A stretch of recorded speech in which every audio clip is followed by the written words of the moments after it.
All right, let's just get this out of the way right now. Alabama still does not control its own destiny to the college football playoff with a win over Georgia in the SEC championship. I don't like it. I don't think a lot of people agree with it. But based off the way the college football playoff committee unveiled the rankings on Tuesday night, they need chaos to occur. So if you are an Alabama fan, who are you rooting for this weekend other than the Crimson Tide? Let's talk about it.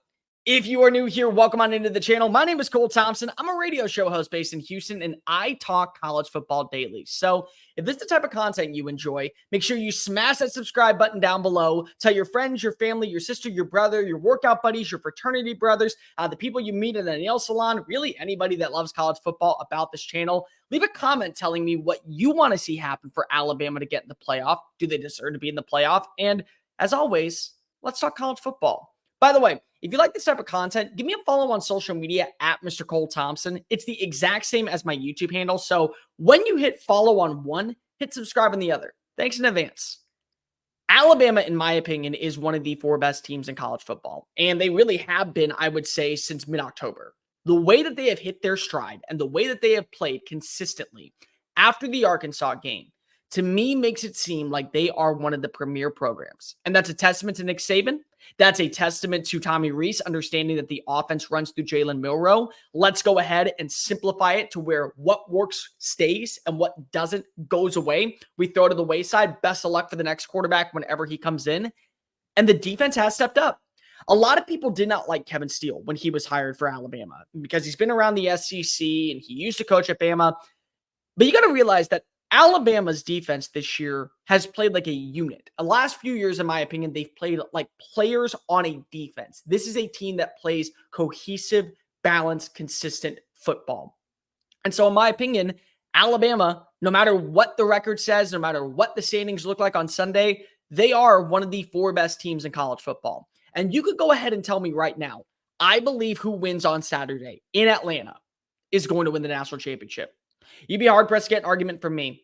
The way that Alabama has come back and fought, the resilience that they've had really since that week 2 win, a loss to Texas, that to me is what you look for in the epitome of a proven program that knows how to win championships and can handle adversity regardless of the situation. Oh, yeah, you played close against Arkansas, still found a way to win. Oh, yeah, Texas A&M, they nearly catch you on your buster, still found a way to win. Oh, well, you look at Auburn. Auburn, 4th and 31.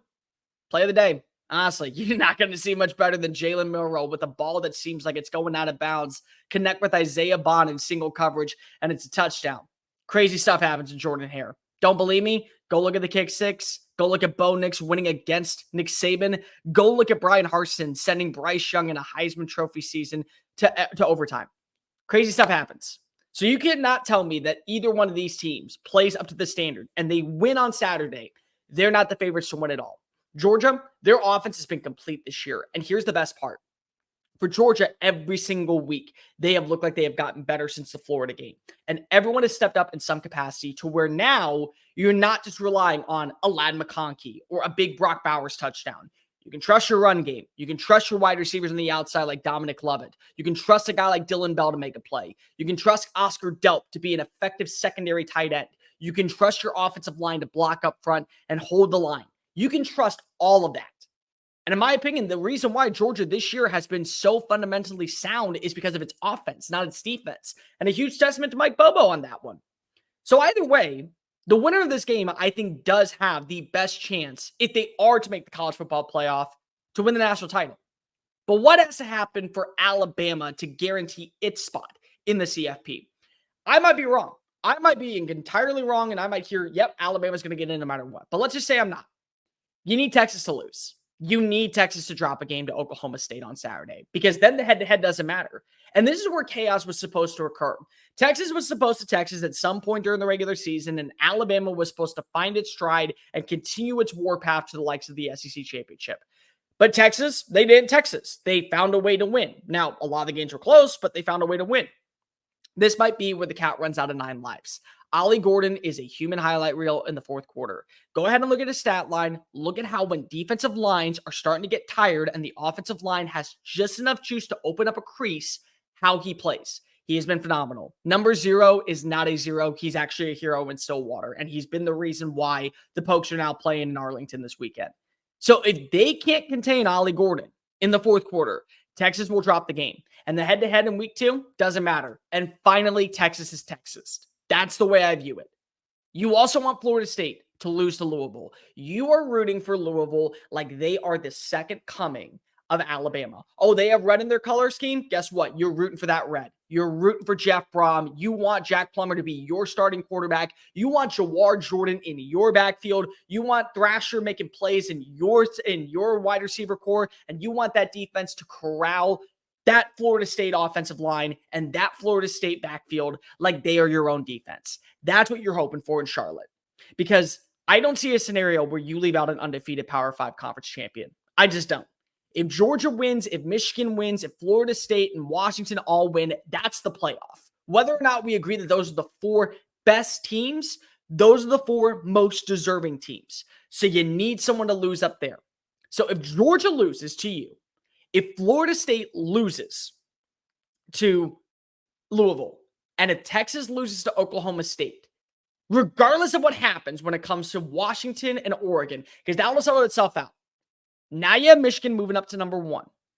Washington or Oregon, I believe, would make the jump to number 2. At that point, then we have the conversation. Well, we have a 2-loss non-conference champion in Texas. We have a non-conference champion in Georgia with 1 loss who won every game during the regular season. We have Ohio State sitting there at 11-1. Crazy stuff has happened. They are not in the playoff, and they didn't get to play in a Big Ten championship game, but they look like one of the best teams. And Florida State, they're not defeated. It's a 2-loss conference champion in Louisville. Alabama's moving up. Alabama, without a question, is moving up. Now, where will they be? 3, 4, 2? I don't know. But Alabama at 12-1 would 100% get in. But you need chaos. I think Alabama is one of the best teams in college football. And it's a huge testament to where this team started and where it's finished. But you can't deny it. There is a scenario where Alabama is going to be left out, even if they win on Saturday. Even if they win on Saturday, Alabama does not control its own destiny. So you need chaos to occur. You're rooting for the Pokes. You're absolutely channeling in your inner Cardinal. And you are begging that you win on Saturday against the Bulldogs. All that happens, more than likely, Alabama and Nick Saban are going back to the college football playoff for the first time since 2021. Thanks for watching that video. Don't hit the X button yet. Make sure you hit subscribe to keep up with all of our daily content found on Just Saying It and anything else that we post on this channel. Bye.